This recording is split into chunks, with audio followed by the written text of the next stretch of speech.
Hello, love. Sometimes it's just time for rolling out of bed in the morning and reading a little bit.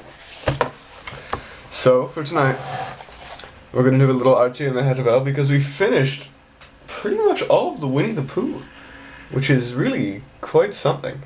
A whole box set polished off. But, let's continue with this. Number 26. A Roach of the Taverns. I went into a speakeasy the other night with some of the boys. We were all sitting around under one of the tables making merry with crumbs and cheese and what not, but after a while a strange melancholy descended upon the jolly crew. One old brown veteran roach said with a sigh, "Well, boys, eat, drink, and be maudlin, for tomorrow we are dry. The shadow of the padlock rushes toward us like a Sahara sandstorm, flinging itself at an oasis for years. Myself and my ancestors before me have inhabited yonder icebox, but the day approaches when our old homestead will be taken away from her and scalded out. Yes, I say soon there will be nothing but a fugaces stuff on every hand. I never drank it, says he. What kind of a drink is it? It is a bitter as wormwood, says I, and the only chaser is to the leathern water. It is not the booze itself that I regret so much, said the old brown roach. It is the golden companionship of the tavern. Myself and my ancestors have been chop house and tavern roaches for hundreds of years, countless generations back. One of my Elizabethan forebears had plucked a can of ale in the Mermaid Tavern by Will Shakespeare and put it down Kit Marlowe's back. What subtle wits they were in those days, said I. Yes, he said, and later another one of my ancestors was introduced into a larded hare that Addison was eating a Dicky Steele. My ancestor came scurrying forth. Dicky, said it, is that your own hair, Joe, or a wig? A thing which Addison never forgave yours is a remarkable family history. I said, yes, he said, I am the last of a memorable line about a line. One of my ancestors was found drowned in the inkwell, out of which poor Eddie wrote The Raven. We have always associated with wits, bohemians, and bon vivants. My maternal grandmother was slain by John Masefield with a bung starter.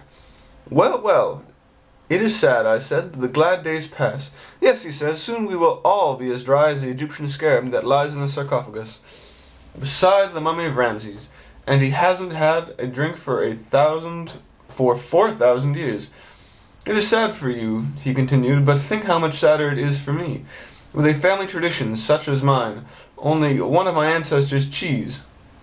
Only one of my ancestors. Cheese it, I said, interrupting him. I do not wish to injure your feelings, but I weary of your ancestors. I have often noticed that ancestors never boast of the descendants who boast of ancestors.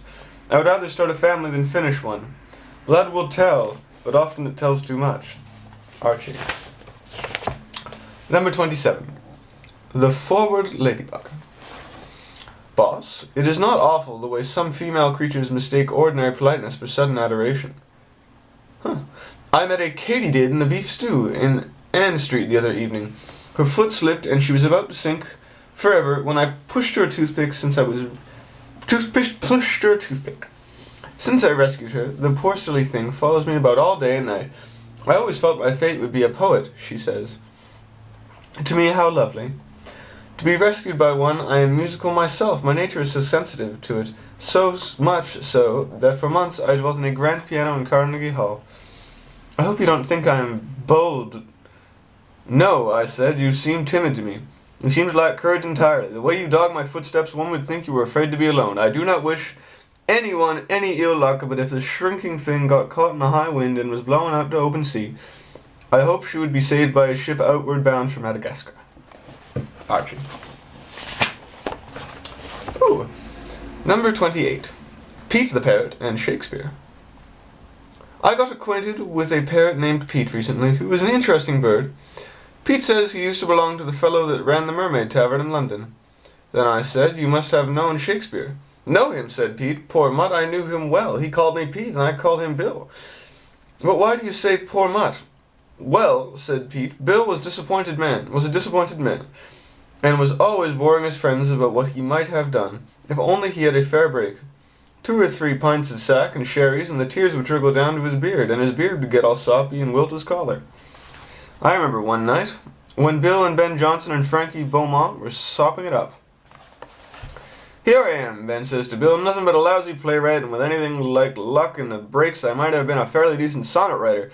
I might have been a poet if I had kept away from the theatre." "Yes," says Ben, "I've often thought about that, Bill, but one consolation is you are making pretty good money out of the theatre."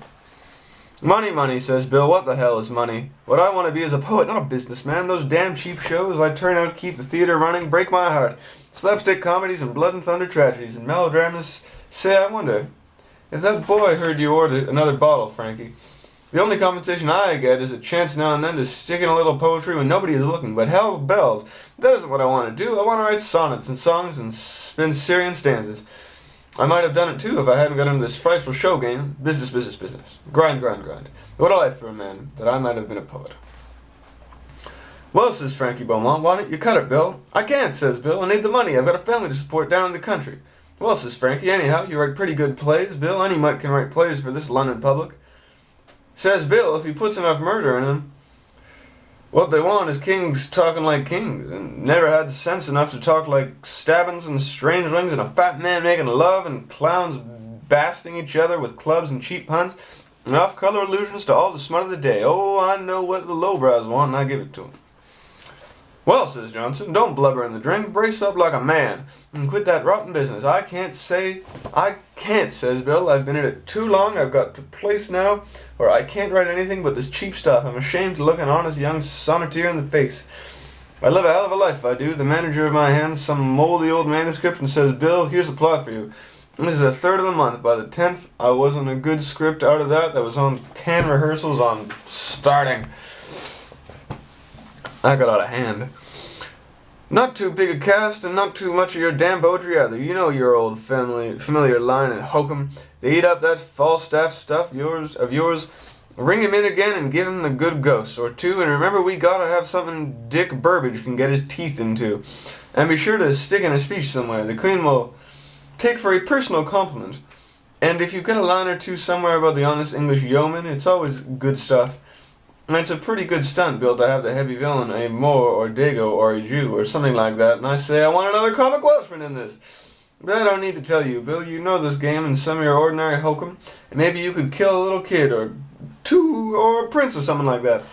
A little pathos along with the dirt. You see how the Burbage tonight and see what he wants. And that part, oh," says Bill, "to think I'm debasing my talents with junk like that. Oh, God, what I wanted to be was a poet and write some sonnet serials like a gentleman should." "Well," says I, "Pete, Bill's plays are highly esteemed to this day. Is that so much?" Says Pete, "Poor mutt, little he would care what a poor Bill wanted. He wanted to be a poet." Archie.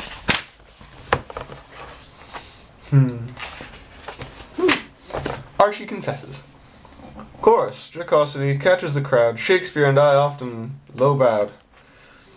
The fishwife, curse and laugh of the horse. Shakespeare and I are frequently coarse. Aesthetic excuses in Bill's behalf are adduced to refine Big Bill's coarse laugh. But Bill, he would chuckle to hear such guff. He pulled rough stuff and he liked rough stuff. Hoping you are the same. Archie. The next one is The Old Trooper, and we will continue alternating with this book. So, sleep well, keep calm, find a llama, and carry on. And I can go to the pool now and have a shower, because my dew is looking pretty grubby. But I love you, Christy. Sleep well, keep calm, find a llama, carry on.